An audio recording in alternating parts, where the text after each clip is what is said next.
Para kay First Lady Lisa, ma'am, meron pong sulat sa inyo si Micaela. We will allow her to read it and let it speak for itself, no? So, Micaela, you can address the First Lady. Lakasan mo kaya. Dear First Lady, nanghihingi po ako ng tulong sa tatay ko po na nakakulong sa Riyadh, Saudi Arabia simula po noong December 29, 2013. Sana po matulungan niyo po kami na makauwi si Papa dahil matagal na panahon na po kaming walang update sa kanyang kaso.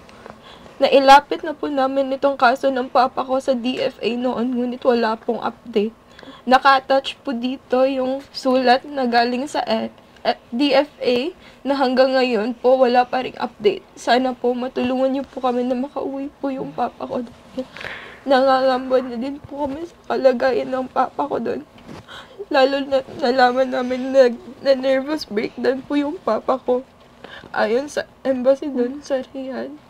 Sana po madinig at ma-actionan niyo po ang aming panawagan tungkol po dito.